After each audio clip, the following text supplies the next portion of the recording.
লেখিকা সঞ্চিতা চক্রবর্তীর বছর 10 পরে। রোহনের ব্যবহার আজকাল একদম ভালো লাগে না কথার। সকালবেলা থেকে উঠে শুরু করে দেয় খিচিমিচি, কোনো কিছুতে সন্তুষ্ট করা যায় না তাকে। এই আজ যেমন সকালবেলায় উঠেই শুরু করেছে, কেন রাত্রিবেলায় রান্নাঘরে জানলাটা বন্ধ করে রাখা হয়েছে।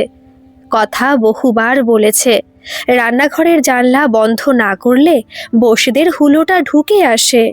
তাও সেই সকাল থেকে বলে যাচ্ছে, রান্নাঘরের জানলা বন্ধ করে রাখলে গুমোট হয়ে থাকে, কেমন ভ্যাপসা গন্ধ হয় সকালবেলা উঠে গরম জল করতে। যখন রান্নাঘরে যায় তখন নাকি তার গা গোলায়। সেই সকালবেলা থেকে একই কথা বলে যাচ্ছে। ছেলেকে তাড়াতাড়ি স্কুলের জন্য তৈরি করিয়ে যখন পায়ে চটি গলিয়ে বাসস্ট্যান্ডের দিকে যাচ্ছে, তখনও রোহন গজগজ করছে। মেজাজটা তিতো হয়ে থাকে কথার। মনে মনে চিন্তা করে, সকালবেলার ওই গরম জলটুকু করা ছাড়া সারাদিন তো রান্নাঘরের সঙ্গে তার কোনো সম্পর্ক নেই। ওইটুকু করতে গিয়েও হাজারটা কথা। রবীন্দার দোকান থেকে দুধের 2টো প্যাকেট নিয়ে বাড়ি ফিরে আসে কথা। রাস্তাতেই মনে পড়ে, ছেলেকে বাসে তুলে দিতে আসার আগে ফ্রিজ থেকে মাছটা বের করতে ভুলে গেছে। রোহনের অফিস আছে, সে খেয়ে বেরোবে, টিফিন তৈরি করতে হবে, প্রচুর কাজ। চটপট পা চালায় কথা। রোহন একটা ছোটোখাটো প্রাইভেট কোম্পানিতে চাকরি করে। বিয়ের আগে কথাও চাকরি করত, কিন্তু ওর শ্বশুর শাশুড়ি বৌমার চাকরি করার একদম বিপক্ষে ছিলেন, তাই ওই চাকরিটা ছাড়তে কথা বাধ্য হয়েছিল। আজকাল অবশ্য রোহনও বলে, তুমি চাকরিটা করলে আমার অনেক সুবিধা হতো। ওর বাবা মার বয়স হয়েছে, তারা একটু গাইগুই করলেও ছেলের মুখের উপর গলা চড়িয়ে কথা আজকাল আর খুব একটা বলতে পারেন না। কথা অনেক সময় ভেবেছে, হয়তো রোহনের এই খিটখিটে স্বভাবের মূল কারণ হচ্ছে বাড়তে থাকা ব্যয়ের বোঝা। 7-5 চিন্তা করতে করতেই ও গ্যাসে ভাতের হাঁড়িটা বসায়, আর অন্য গ্যাসটাতে সকলের জন্য চা বসিয়ে দেয়। কাল চ্যাটার্জিদের বড় মেয়েটা বলেছিল, কি যেন একটা কাজ আছে, ঘরে বসেই করা যায়। মনে মনে ভেবে রেখেছে, রান্না শেষ করে আজ একবার ওদের বাড়ি যাবে, ব্যাপারটা সম্পর্কে বিশদে জানতে। শ্বশুর শাশুড়ির ঘরে চা পৌঁছে দিয়ে রোহনের সামনে চায়ের কাপ হাতে নিয়ে দাঁড়ালো কথা। শুনছো, মিলি বলেছিল কি একটা যেন কাজ আছে একটা, তার জন্য আমাকে বাড়ির বাইরে বেরোতে হবে না, ঘরে বসেই করতে পারবো। হ্যাঁ, আজকাল তো টুকটাক অনেকেই ঘরে বসে অনেক কিছু করছে। দেখো একবার মিলির সাথে কথা বলে, যদি সুবিধাজনক কিছু হয় তাহলে তুমিও শুরু করতে পারো। আমি একা আর টানতে পারছি না। ইস, এখন যেমন তুমি গলা তুলে কথা বলো, তখন যদি বলতে পারতে তাহলে চাকরিটা আমায় ছাড়তে হতো না। ভুল হয়ে গেছে গো, বড় ভুল করে ফেলেছি। আর তাছাড়া বাবা মারও বোঝা উচিত ছিল, একটা মেয়ের চাকরি ছাড়িয়ে ঘরে বসিয়ে দিয়ে তাকে দিয়ে কাজ করিয়ে সেবা নিচ্ছ, আর ভুলে যাচ্ছ সেই মেয়েটা যদি বাইরে কাজ করে তাহলে তার ছেলের সংসারেরই স্বাচ্ছন্দ্য আসে। এটাও ওনাদের ঠিক নয়। যাক, ছাড়ো, ওসব ভেবে লাভ নেই। এখন যেটা করা যায় সেটাই করতে হবে। পুরনো কথা তুলে মন মেজাজ নষ্ট করার কোনো মানে হয় না। হ্যাঁ, সেই সময়ে নিজের প্রয়োজনটা বুঝতে পারিনি, দূরদৃষ্টি ছিল না, এগুলো তো আমারই দোষ। এখন অন্যের নামে দোষ দিয়ে নিজের অপদার্থতা ঢাকার চেষ্টা করলে তো আর হবে না। তুমি মিলির সঙ্গে কথা বলে দেখো, যদি কিছু একটা করা যায়। কাপের চা শেষ হয়ে এসেছিল, কথা আর দাঁড়ালো না। তাড়াতাড়ি এসে ডালে ফোড়ন দিতে ব্যস্ত হয়ে পড়ল। রোহন খেয়ে বেরিয়ে যেতেই শ্বশুর শাশুড়ির ঘরে জলখাবার পৌঁছে দিয়ে নিজেও 2টো রুটি আর অল্প একটু আলুর তরকারি নিয়ে জানলার পাশে এসে পড়া রোদে গিয়ে বসে। মাঝখানে সকালের খাওয়াটা তুলেই দিয়েছিল। কাজ করতে করতে নিজের জলখাবারটুকু নিয়ে বসারও সময় পেত না, কিন্তু এখন 2 দিন হলো নিজের জন্য মিনিট 15 এই সময়টাতে বের করে নেয়। একটু চা রুটি খেয়ে দম নিয়ে বাকি কাজটুকু সেরে স্নানে যায়, তারপর আবার বাসস্ট্যান্ডের দিকে রওনা দেয়, কারণ ততক্ষণে ছেলেকে নিয়ে আসার সময় হয়ে যায়। মনে মনে চিন্তা করে আজ পুপুল আসলে ওকে খাইয়ে দাইয়ে কার্টুন দেখতে বসিয়ে ও মিলির বাড়ি চলে যাবে। ছেলেকে বাড়িতে নিয়ে আসার পর তাড়াহুড়ো করতে দেখেই শাশুড়ি কিছু একটা সন্দেহ করেন। জিজ্ঞেস করেন, সবে 1টা বাজে, এত তাড়া দিচ্ছ কেন? আজকে আমি আর তোমার বাবা কিন্তু 1:30টার আগে খাবো না। ঠিক আছে মা, তাহলে টেবিলের উপর সব ঢাকা দেওয়া থাকবে, আপনি আর বাবা খেয়ে নেবেন। আমাকে একটু বেরোতে হবে, আমি মিলিদের বাড়ি যাব। কেন বৌমা, কোনো দরকার আছে? আছে একটা দরকার। শাশুড়ির কৌতূহলী চোখ দেখে বলতে শুরু করে মিলি, সেদিন বলছিল ও ইদানিং যে কাজটা করে সেটা নাকি ঘরে বসেই করা যায়। ভাবছিলাম ওর থেকে ব্যাপারটা ভালো করে জেনে আসি। যদি ওটা আমিও শুরু করতে পারি তাহলে সংসার খরচের একটু সুরাহা হয়। তোমার সময় কোথায় এসব করার? সারাদিন তো কাজে কর্মেই কেটে যায়। যারা বাইরে কাজকর্ম করে তারা কি আর সংসারের কাজকর্ম করে না মা? তারাও করে। আমাকেও সেইভাবে সময় বের করে নিতে হবে। একটু ভালো থাকার জন্য একটু বেশি খাটুনি খাটাই যায়। ভ্রু কুঁচকে শাশুড়ি ভিতরের ঘরে চলে যান। কথা ঠিক করেই রেখেছে, এই সবে ও আর পাত্তা দেবে না। ছেলেকে স্নান করিয়ে খাইয়ে আজ আর কারোর অপেক্ষা না করে নিজেও 2টো ভাত খেয়ে নেয়। শাশুড়িকে ডাক দিয়ে টেবিল দেখিয়ে বলে, আপনাদের তো এখনো খিদে পায়নি? টেবিলের উপর সব রইল, আপনি আর বাবা ঠিক সময় মতন খেয়ে নেবেন। পুপুলের খাওয়া হয়ে গেছে, ও টিভি দেখুক, আমি এসে ওকে ঘুম পাড়াবো। তারপর ওনাদের উত্তরের কোনো অপেক্ষা না করেই পায়ে চটিটা গলিয়ে দরজাটা টেনে বেরিয়ে যায়। মিলিদের বাড়িতে পৌঁছে দেখে মিলির তখনও স্নান হয়নি। কিরে মিলি, এত বেলা হয়ে গেছে, শীতের দিন, এখনো স্নান করিসনি? এই এবার যাব বৌদি। আসলে কি বলো তো, আজকে এই জিনিসগুলো আমাকে বিকেলের মধ্যে ডেলিভারি দিতেই হবে, তাই একটু চাপ পড়ে গেছে। তুই সেদিন আমায় বলছিলি না আমিও বাড়ি বসে কাজটা করতে পারি, আমাকে একটু ভালো করে বুঝিয়ে দে না কি কাজ করতে হবে। এক ভদ্রলোকের খুব বড় গার্মেন্টসের কোম্পানি আছে, মেয়েদের বিভিন্ন রকম পোশাক তৈরি করেন। ওই পোশাকগুলোতে হুক, বোতাম, লেস লাগানোর কাজ আমি করি। শুধু আমি না, আমার মতো এরকম অনেক মেয়ে করে। তুমি সেদিন বলছিলে না যে একটা কাজ যদি পাওয়া যেত ঘরে বসে করার মতন, তাহলে করতে। সে কারণেই আমি তোমাকে এই কথাটা বলেছিলাম। কথা দেখে মিলির ঘরে স্তূপ করে রাখা আছে মেয়েদের ব্লাউজ, কুর্তি, বাচ্চাদের ফ্রক। এগুলো নিয়ে আসিস কোথা থেকে? কোম্পানি থেকে নিয়ে আসতে হয়। 3টে-4টে জায়গায় ওনার কাজ হয়, যখন যেখানে বলে সে সেখান থেকে গিয়ে নিয়ে আসি। কেমন টাকা পাস এই কাজ করে? মন্দ পাই না বৌদি, মাসের শেষে হাতে 15-16 হাজার তো হয়েই যায়। কথার চোখগুলো বড় বড় হয়ে যায়। এক্সট্রা 15-16 হাজার না হোক, অন্তত 1000-10 টাকাও যদি বাড়িতে ঢোকে তাহলে ওদের বড় উপকার হয়। মিলি বলে, বৌদি তুমি বরং রোহনদার সঙ্গে একবার কথা বলে নাও। যদি রাজি থাকো তাহলে আজ বিকেলে যখন আমি মালগুলো ডেলিভারি দিতে যাব তখন আমার সঙ্গে গেলে আমি তোমাকে ওনাদের সঙ্গে পরিচয় করিয়ে দিতে পারি। আগের দিনই আমায় বলছিল আরও 2জন লোক নেবে। কথা ওদের বাড়ি থেকে বেরিয়ে আসে। ঘরে ঢুকে দেখে শ্বশুরমশাই তখনও না খেয়ে বসে আছেন। কি ব্যাপার, আপনারা এখনো খাননি কেন? বেলা 2টো বেজে গেছে। বৌমা, তুমি ভাত বেড়ে না দিলে তোমার শ্বশুরমশাই বলছেন ওনার পেটটা ঠিক ভরবে না। কথা মনে মনে ভাবে, আমি এই বাড়িতে এসেছি বছর 9 হয়েছে, এর আগে কি উনি আধপেটা খেয়ে থাকতেন? কিন্তু ও ঠিক করেই নিয়েছে ফালতু কথা বলে ঝগড়াঝাটি বাঁধিয়ে এনার্জি নষ্ট ও আর করবে না। তাই 2জনের থালায় ভাত বেড়ে ডাল, তরকারি, মাছ সাজিয়ে দিয়ে ছেলেকে নিয়ে ঘরে ঢুকে যায়। রোহনকে ফোন করে মিলির বলা কথাগুলো সবিস্তারে জানায়। রোহন বলে, সেলাই ফোড়াইয়ের কাজ তো তুমি ভালোই পারো, তুমি পারবে কি এই কাজটা করতে একটু ভেবে দেখো। আমিও সেটাই ভাবছি, মিলির মতন 15-16 না হোক, অন্তত 10,000-10 যদি রোজগার করতে পারি তাহলেও আমাদের অনেক উপকার হয় বলো।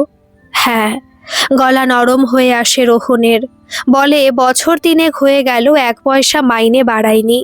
কোম্পানিটা শুধু গাধার খাটনি খাটিয়ে নিচ্ছে। অন্য কত জায়গায় চেষ্টা করলাম নতুন একটা কাজের জন্য, সেরকম কোনো সুযোগও পেলাম না। কি যে করি! এই বাজারে একবার কাজ ছেড়ে দিলে নতুন কোনো কাজ পাবো কিনা তারও তো কোনো ঠিক নেই। কথা তাড়াতাড়ি বলে ওঠে, না না, এ কোম্পানির কাজ তোমায় ছাড়তে হবে না। তবু তো মাস গেলে গোটা 25,000 টাকা ঘরে ঢোকে। যেমন চলছে চলুক, আমি বরং এই কাজটা শুরু করি। দুজনে মিলে ঠিক সামলে নিতে পারবো তাহলে। কিছুক্ষণ চুপ করে থেকে রোহন বলে, এবার থেকে আর তাহলে বাড়িতে 3-4 পদে রান্না করার তোমার দরকার নেই, 2 পদেই করে নিও। কারণ তোমাকে তো এই কাজগুলো করতে হবে। সময় বের করতে না পারলে করবে কি করে? আর যদি বেশি কিছু ইচ্ছে করে খেতে, কোনো কোনো দিন বাইরে থেকে আনিয়ে নেওয়া যাবে। বিকেলে ছেলেকে বুঝিয়ে শ্বশুর শাশুড়ির কাছে রেখেই বেরোবে ভেবেছিল কথা। পুপুল রাজিও ছিল, কিন্তু শ্বশুর শাশুড়ি ঠিক ভরসা পেলেন না। বললেন, নাতিবাবু আজকাল যা দুষ্টু হয়ে গেছে, কি না কি করবে, তার থেকে বরং তুমি ওকে সাথে নিয়ে যাও। কথা জানে আসলে ছেলের থেকে সবকিছু খুঁটিয়ে খুঁটিয়ে বার করার জন্যই ওর সাথে জুটিয়ে দেওয়া। ছেলেটাকে ভালো করে তৈরি করে নিজেও তৈরি হয়ে নিল তাড়াতাড়ি। তারপর মিলিদের বাড়িতে গিয়ে উপস্থিত হলো। নাগের বাজারের কাছে একটা জায়গায় আজকে মিলি যাবে ওর মালগুলো পৌঁছে দিতে। বাসে বকবক করতে করতে মিলি বলছিল, মালিক নাকি একজন বাঙালি ভদ্রলোক। তার গোটা 4 এমন কারখানা আছে, নাগের বাজারে, তপসিয়ায়, কেষ্টপুরে আর গিরিশ পার্কের কাছে। কারখানায় অনেক মানুষ কাজ করেন। সেখানে পুজোর সময় নাকি ভালো বোনাস দেয়। মিলির ইচ্ছা আছে ভবিষ্যতে ওই কারখানায় ঢুকে যাওয়ার। নাগের বাজারে পৌঁছে কথা দেখে বেশ বড় একটা কোম্পানি, নাম প্রীতিলতা গার্মেন্টস। মিলি বলল, ভদ্রলোকের মায়ের নাম শুনেছি প্রীতিলতা, তার নামে এই কোম্পানি তৈরি হয়েছে। ভিতরে গিয়ে মিলি ওর হাতের ব্যাগ দুটো তুলে দেয় একটি ছেলের হাতে। তারপর কোনো এক দত্তবাবুর খোঁজ করে। সেই ভদ্রলোক এসে 2-4 কথার পর কথাকে কয়েকটা ডকুমেন্ট জমা দিতে বলেন এবং জমা দেওয়ার 2 দিন পরে এসে এখান থেকে 50টা বাচ্চাদের ফ্রক ও 50 পিস ব্লাউজ প্রথমে নিয়ে যেতে বলেন। ওর কাজ দেখে তারপরে আরও বেশি করে উনি অর্ডার দেবেন। হঠাৎ ভেতর থেকে সেই ছেলেটি যে মিলির থেকে ওর ব্যাগগুলো নিয়ে গেছিল, সে এসে দত্তবাবুকে বলে, সাহেব বলে পাঠিয়েছেন এবার থেকে যতজনকে এই রকম কাজ দেওয়া হবে তাদের সাথে উনি নিজে আগে একবার কথা বলে নেবেন। তাই এই ম্যাডামকে সাহেব তার কেবিনে ডাকছেন। পুপুলকে মিলির কাছে রেখে কথা এই ছেলেটির সাথে ভিতরে যায় মালিকের সাথে কথা বলে নিতে। দত্তবাবু ভরসা দেন ভদ্রলোক নাকি খুবই অমায়িক। মালিকের কেবিনের বাইরে বসে থাকা একটি লোক তাকে ভেতরে যেতে বলে। কাচের দরজা ঠেলে ভিতরে ঢুকে কথা দেখে এক ভদ্রলোক রিভলভিং চেয়ারে বসে মাথা নিচু করে কিছু কাগজপত্র পড়ছেন। নমস্কার স্যার। ভদ্রলোক মুখ তুলে তাকাতেই কথার পায়ের তলার মাটি নড়ে ওঠে। ওর সামনে বসে আছে সন্দীপন, যে সন্দীপনের সাথে কলেজে পড়াকালীন কথা একসময় সম্পর্কে জড়িয়েছিল। তুমি? হ্যাঁ আমি। জানলা দিয়ে দেখলাম একজন মহিলার সাথে তুমি কোম্পানির গেটের দিকে আসছো। সুরেনকে পাঠালাম, সে এসে খবর দিল তুমি নাকি বোতাম, হুক এসব লাগানোর জন্য মাল নেওয়ার কাজে আগ্রহী হয়ে আমার কোম্পানিতে এসে দাঁড়িয়েছ। আমি জানতাম না এটা তোমার কোম্পানি। কেন জানলে আসতে না নাকি? কোম্পানি আমার হোক বা কোনো রাম শ্যাম যদু মধুর, তোমার কাজ করা নিয়ে কথা। কথা সন্দীপনের দিকে তাকিয়ে থাকে, অবাক হয়ে গেল। কলেজে পড়াকালীন যখন ওর সঙ্গে সম্পর্ক ছিল তখন সন্দীপন ছিল রোগা, এলোমেলো চুলওয়ালা, নাটক নিয়ে পাগলামি করা একটা ছেলে। মোহাম্মদ রফির গানগুলো অসম্ভব সুন্দর গাইতো। ক্যান্টিনে ওই গান শুনে প্রথম মন উচাটন হয়েছিল কথার। গ্রাজুয়েশন কমপ্লিট হওয়ার বছর 3 পরেও যখন কথা দেখল সন্দীপন নিজের জীবন নিয়ে এতটুকুও সিরিয়াস নয়, তখন থেকেই ভেতরে ভেতরে একটা খারাপ লাগা কাজ করতে শুরু করেছিল। তখনও বহুবার বলেছিল চাকরি বাকরির চেষ্টা করো, সম্পর্কটাকে নিয়ে সিরিয়াসলি ভাবতে হবে, নাটক নিয়ে, নাটকের দল নিয়ে পাগলামি করাটা একটু কমাও। সবকিছু তখন সন্দীপন এক কান দিয়ে ঢুকিয়ে আর এক কান দিয়ে বের করে দিত। আজ ওর সামনে যে বসে আছে সেই সন্দীপনের চেহারা এখন বেশ ভারী হয়েছে। মাথার সামনের দিকে চুলগুলো একটু পাতলা হয়েছে, চোখে রিমলেস চশমা, হাতের ঘড়ি, পরনের জামাকাপড় সবেতেই বৃত্তের সুস্পষ্ট ছাপ। অবাক লাগে কথার, একটা নাটক পাগল ছেলে এভাবে ব্যবসায়ী হয়ে উঠল কি করে। সামনের চেয়ারের দিকে ইশারা করে সন্দীপন কথাকে বসতে বলে। না থাক, তুমি বলো কি জন্য ডেকেছিলে। সেই কথা যদি বলতে হয় তাহলে আমার নির্দেশ অনুযায়ী সামনের চেয়ারে তোমায় বসতে হবে, আমায় আপনি করে কথা বলতে হবে। বলুন স্যার, কি বলতে চান। কথার অস্বস্তি হতে থাকে। সন্দীপন মুচকি হেসে বলে, পাগল হলে নাকি? আমি তো মজা করার জন্য বললাম। তবু তুমি আজ মালিক আর আমি কর্মপ্রার্থী। সন্দীপন এক দৃষ্টে কথার মুখের দিকে তাকিয়ে থাকে, তারপর বলে, কাজের কথা বলতে গেলে বলতে হয় দত্তবাবুর কাছে তোমার ডকুমেন্টগুলো জমা দিলে সেগুলোর ভেরিফিকেশন হবে। তারপর মাসখানেক বাদে তুমি হাতে কাজ পাবে, কারণ আরও অনেকের এরকম ডকুমেন্ট এসে এখানে পড়ে আছে। কিন্তু দত্তবাবু যে বললেন আমি দিন দুয়েক বাদে এসে ডকুমেন্টসগুলো জমা দিয়ে কিছু মালপত্র নিয়ে যেতে পারি। ওটা তো তোমার হাতের কাজ দেখার জন্য, কিন্তু এরপর থেকে রেগুলারলি তুমি কাজ পাবে কিনা সেগুলো তোমার কাজ এবং ডকুমেন্টস পরীক্ষা করার পরই আমরা বলতে পারবো। মাথা নিচু করে কিছুক্ষণ বসে থাকে কথা, তারপর বলে, আপনি কি আর কিছু বলবেন স্যার? সন্দীপন বলে, উফ স্যার স্যার বলা থামাও তো। পুরনো বন্ধুকে কেউ স্যার বলে? এত ফর্মালিটি করো না। ফর্মালিটি করব না বলেই কিন্তু আমি অন্যরকম ডিসিশন নিয়েছি। তোমার সেলাই কীরকম মানের ছিল সেটা আমার জানা আছে, তাই অলরেডি তোমার জন্য বেশ কিছু মালপত্র আমি ওদের রেডি করে দিতে বলেছি। তুমি আজই মালপত্র নিয়ে বাড়ি যেতে পারো। আর হ্যাঁ, দত্তবাবু তোমাকে যে কাজ করার রেট বলেছেন আজ সন্ধে, সেটা সকলের জন্যই আমি বাড়াবো, তাই সেটা তোমার ক্ষেত্রেও প্রযোজ্য হবে। এবার বলো, শেষ অবধি কাকে বিয়ে করলে? হাজবেন্ড কোথায় চাকরি করেন? তোমার চোখ মুখ এরকম বসে গেছে কেন? সন্দীপন সুরেনকে ডেকে 2 কাপ কফি আনতে বলে। তুমি তো জানোই মাসি আমার জন্য অনেকগুলো সম্বন্ধ এনেছিল, তার মধ্যে থেকেই একজনকে মা বাবা মনোনীত করে আমার সাথে বিয়ে দিয়েছে। দেখাশোনার দিন 15-র মধ্যেই বিয়ের ডেট ঠিক হয়ে গিয়েছিল। রোহন একটা প্রাইভেট কোম্পানিতে ছোটোখাটো কাজ করে। তোমার কথা বলো, অনেক উন্নতি করেছো দেখছি। কত বড় ব্যবসায়ী তুমি এখন। বিয়ে করেছো নিশ্চয়ই? না, বিয়ে আমি করিনি, তবে আমার সংসার আছে। দাদার ছেলে মেয়েরাই আমার ছেলে মেয়ে, আর আমার 2টো বৃদ্ধাশ্রম আছে। এই নিয়েই দিন কেটে যায়। আর তোমার নাটক, নাটকের দল, গান, তুমি চলে যাওয়ার মাসখানেকের মধ্যেই সে দল আমি ভেঙে দিয়েছিলাম। ভালো লাগতো না। এইসব ক্রিয়েটিভ কাজ করতে গেলে একটা ইন্সপিরেশন লাগে। আমার ক্ষেত্রে সেটা ছিলে তুমি। আমার লেখা নাটকের সংলাপ শুনে তুমি সমালোচনা করতে, তারিফ করতে, আবদার করে গান শুনতে চাইতে। এই জিনিসগুলো যখন চলে গেল জীবন থেকে, তখন আর নিজেকে নতুন করে মোটিভেট করতে পারলাম না। সেই সময় বাবাও অসুস্থ হয়ে পড়লেন। আমি তখন অল্প অল্প করে ব্যবসা করা শুরু করলাম। প্রথম পুঁজি মা দিয়েছিল। নিজের হাতের বালা খুলে আমার হাতে তুলে দিয়ে বলেছিল, এটা বন্ধক রেখে যে টাকাটা পাবি তাই নিয়ে তুই ব্যবসা শুরু কর। তাই যখন বড় করে ব্যবসা শুরু করলাম, কোম্পানি হলো। কোম্পানি আমি মায়ের নামেই করলাম। তারপর কথার দিকে তাকিয়ে বলল, কাউকে ছেড়ে দিয়ে সম্পর্ক থেকে বেরিয়ে যাওয়া কোনো কিছুর সলিউশন হতে পারে না কথা। একটু যদি ধৈর্য ধরতে তখন, তাহলে আজ আমাদের দুজনেরই জীবনটা হয়তো অন্যরকম হতো। এই যে একটু আগে তুমি আমাকে বললে না আমি মালিক আর তুমি কর্মপ্রার্থী, সেদিন যদি একটু ধৈর্য ধরতে, আমার হাতটা ছেড়ে দিয়ে আমাকে শূন্য না করে বেরিয়ে যেতে, তাহলে এই কোম্পানির মালকিন আজ কিন্তু তুমি হতে কথা। ভেতর থেকে উঠে আসা দীর্ঘশ্বাসটা বুকের মধ্যে চেপে রাখে কথা। তারপর ওর দিকে তাকিয়ে বলে, সন্ধে হয়ে এলো সন্দীপন, আমায় বাড়ি ফিরতে হবে।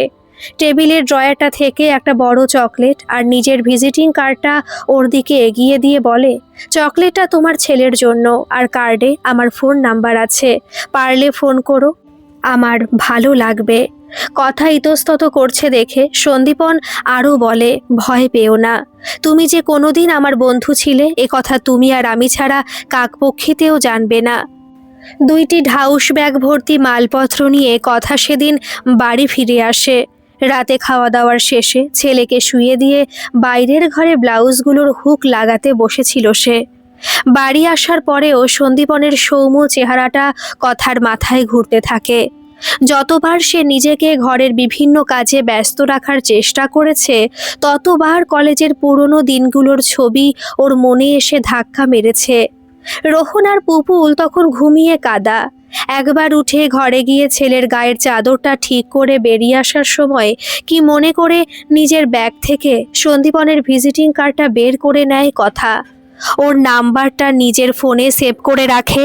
তারপর সূচে সুতো ভরাতে ভরাতে মনে মনে ভাবে, সবে তো 11:30 বাজে, একটা মেসেজ কি করব। হোয়াটসঅ্যাপটা খুলে একবার ধীরে ধীরে টাইপ করে, বাড়ি ফিরেছ? তারপর আবার মুছে দেয়।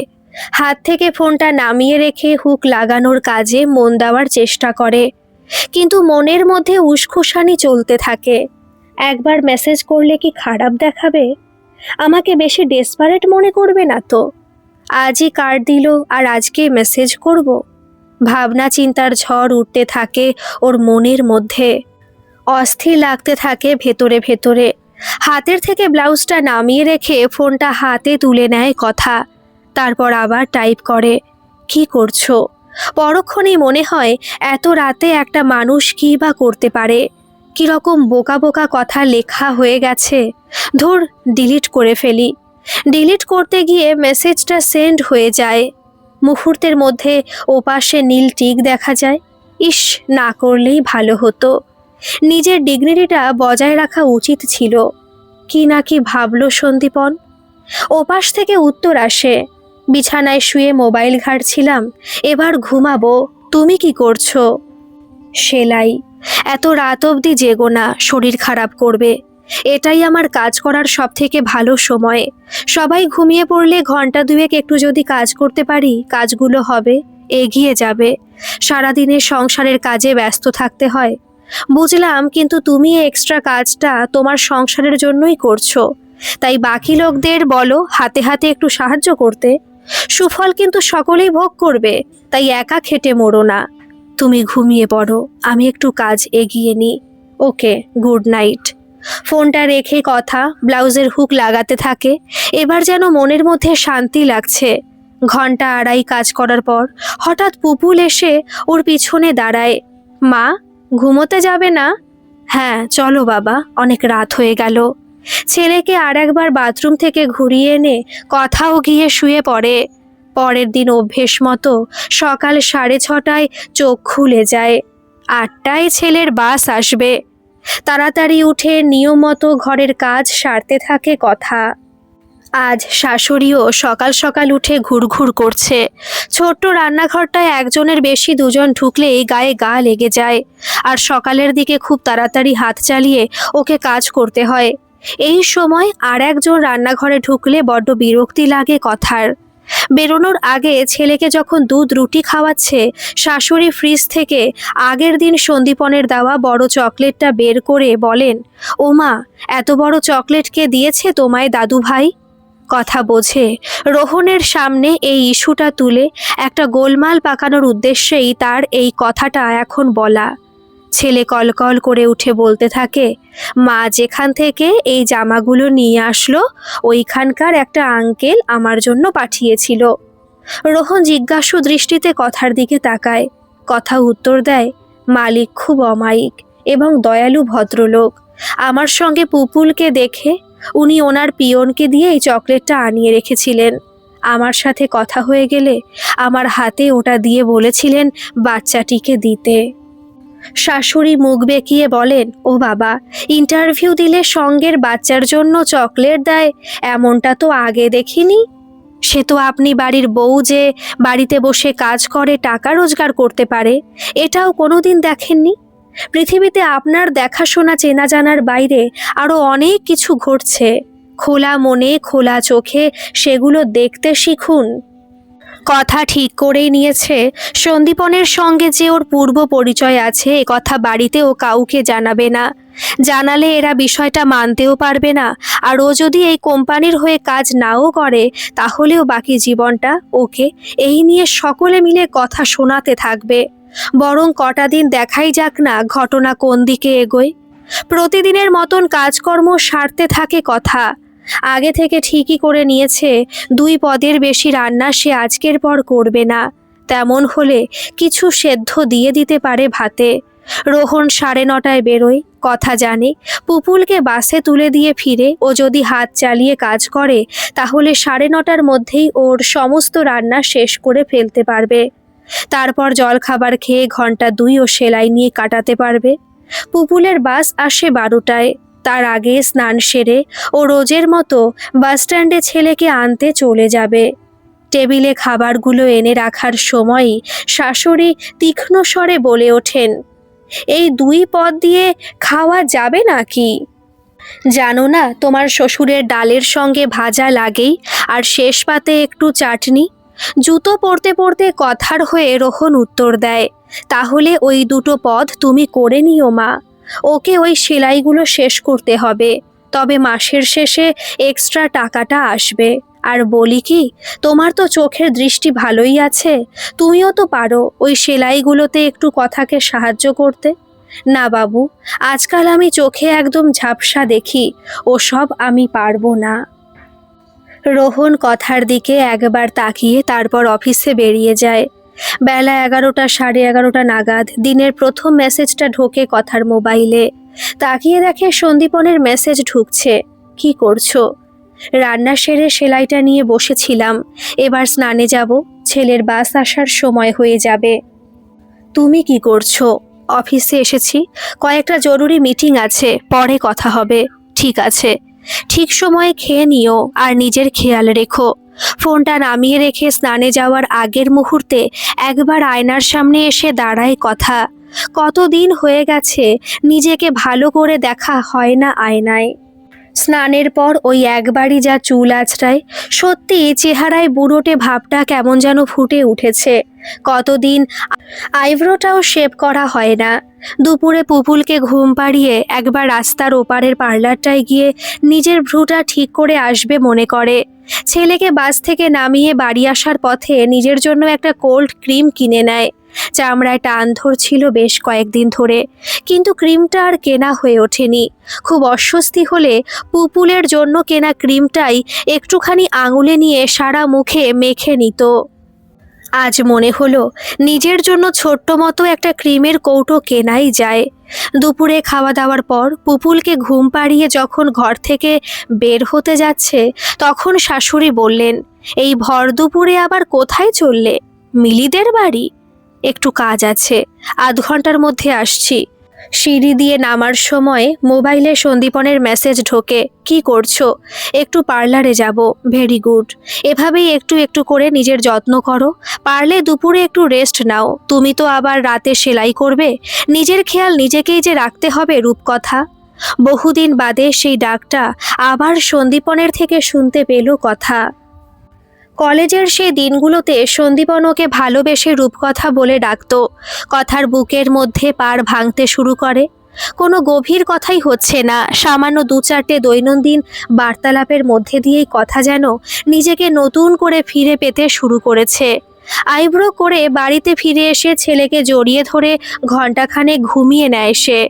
আজ আর দেরি করে না, তাড়াতাড়ি ঘুম থেকে ছেলেকে তুলে দুধ খাইয়ে সন্ধে দিয়ে শ্বশুর শাশুড়ির ঘরে চা পৌঁছে পুপুলের বই খাতা খুলে রোজের মতো পড়াতে বসে। রোহন ফিরে প্রতিদিনের চেনা দৃশ্য দেখে আশ্বস্ত হয়। বউয়ের কাজ অন্তত তার দৈনন্দিন জীবনের রোজনামচায় খুব একটা প্রভাব ফেলছে না তাহলে। হাত মুখ ধুয়ে ঘরে আসতেই কথা উঠে যায় রান্নাঘরে রোহনের জন্য চা বানাতে। ক্লাবে আড্ডা মারতে যাওয়ার অভ্যেস ছেড়ে সেও ছেলের পাশে বসে জিজ্ঞেস করে, লেখাপড়া কেমন চলছে বাবা? পুপুল খাতা বই বের করে করে বাবার সামনে তুলে ধরে। কথার হাত থেকে চায়ের কাপ নিয়ে রোহন বলে, ছেলেকে বাকি সময়টুকু আমি পড়িয়ে দিচ্ছি, তুমি বরং রাতের রান্না সেরে ফেলো। তাড়াতাড়ি ডিনার সেরে আমরা শুয়ে পড়লে তোমার কাজটা তুমি আরও আগে শুরু করতে পারবে।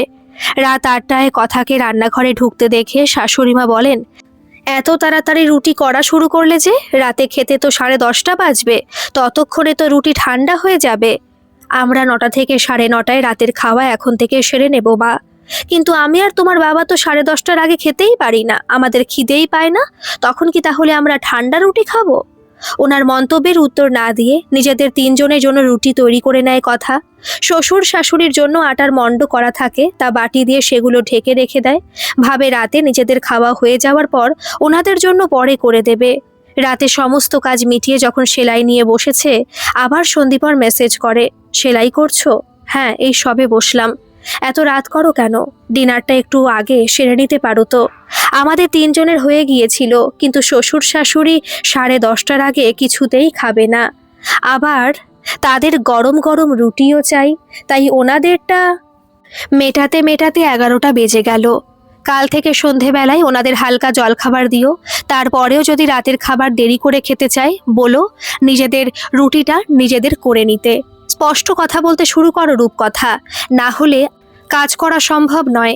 এভাবে সকলের মন জুগিয়ে চলে দীর্ঘদিন এক্সট্রা কাজ করতে তুমি পারবে না।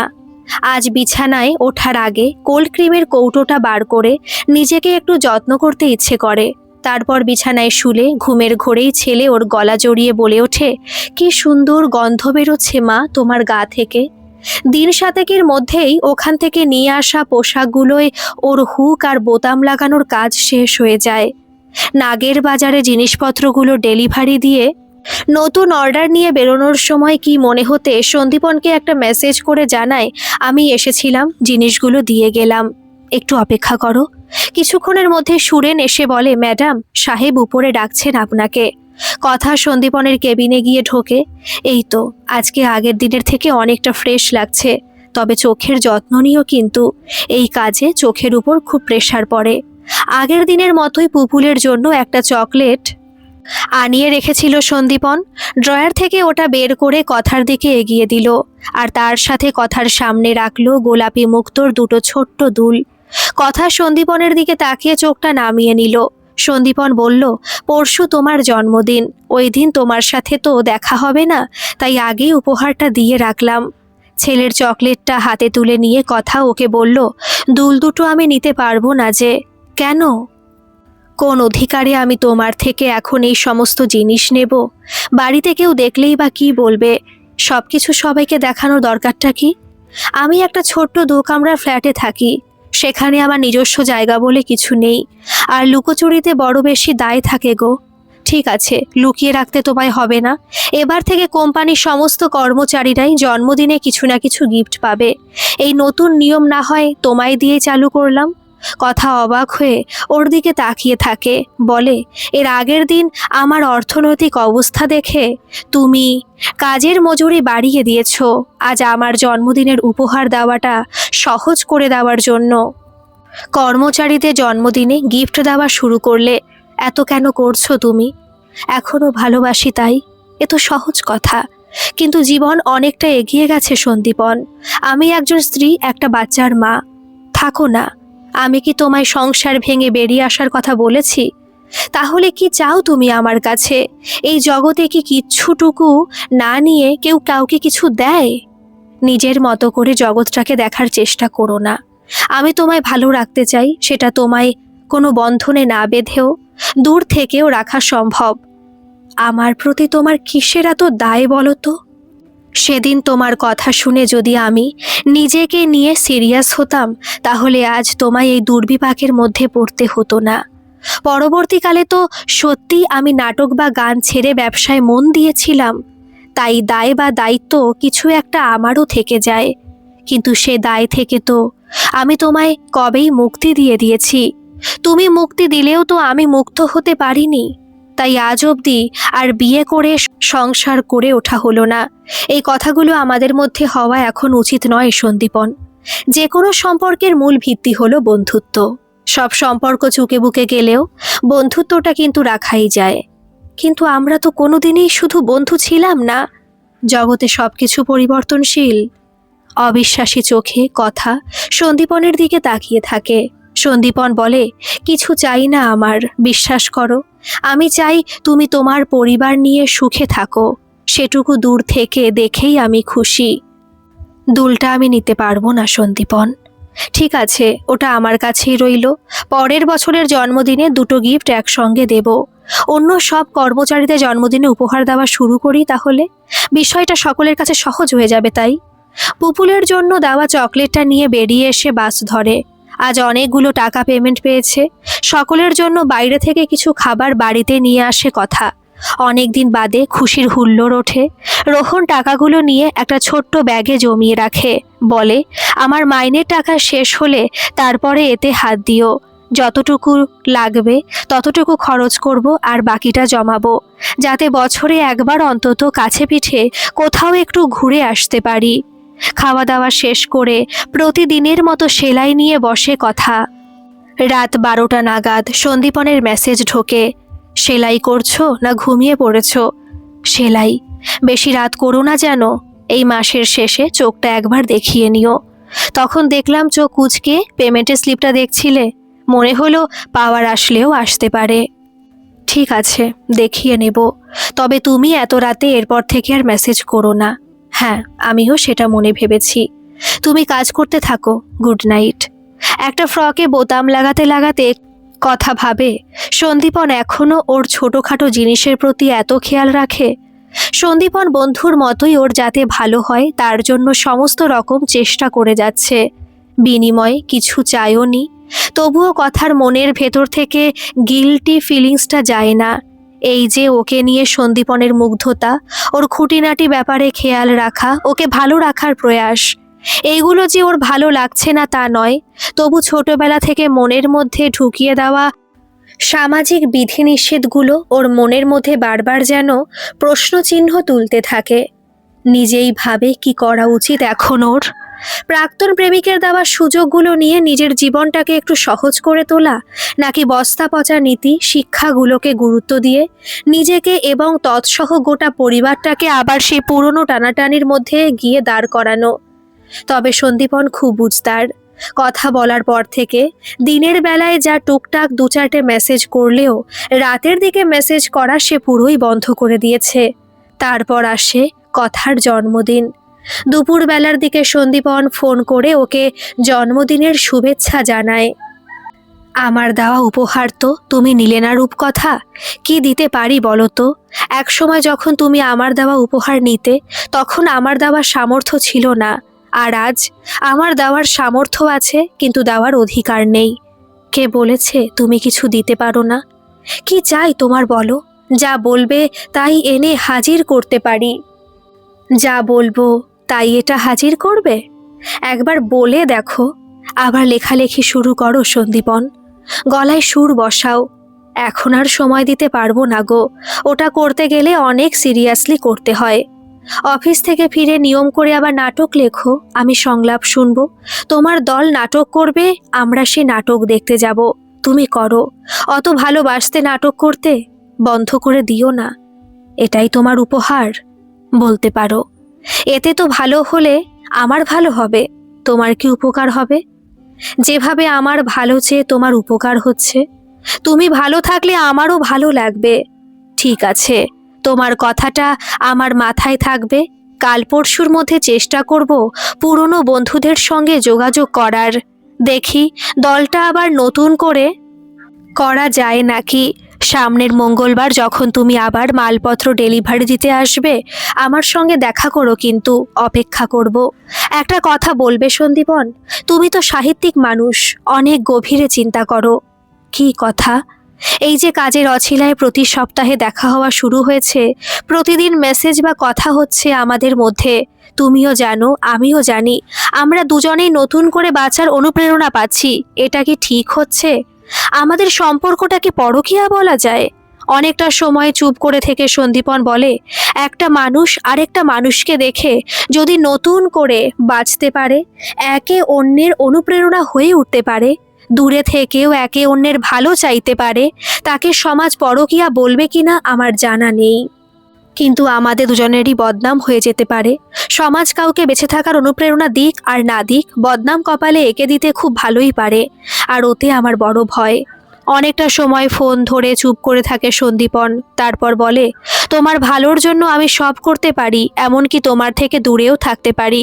আজকের পর থেকে তোমার সাথে আমি আর দেখা করব না, কথাও হবে না।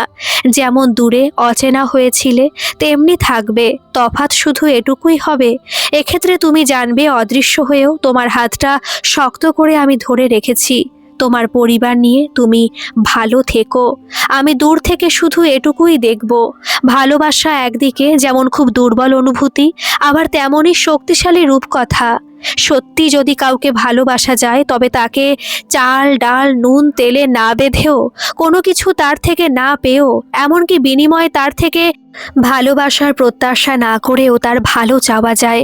তুমি ভালো থেকো, যেমন কাজ করছো করতে থাকো, আমি রইলাম তোমার সাথে। আর কথা যখন দিয়েছি, নাটকের দল আবার আমি তৈরি করব, আর সে দলের নাম দেব রূপকথা। ফোনটা ছাড়ার পর কথার দু চোখ জলে ভরে ওঠে। হয়তো সন্দীপনের সাথে আর কোনোদিন কথা হবে না, তবু আজ আর মনের মধ্যে কোনো অপরাধ বোধ থাকে না, অনেক হালকা লাগে। স্নানের পর মাথা আঁচড়ে সিঁদুর পড়তে পড়তে কথা ভাবে, কিছু কিছু সম্পর্ক অপূর্ণ থেকেও জীবনকে কতটা পূর্ণতা দান করে যায়।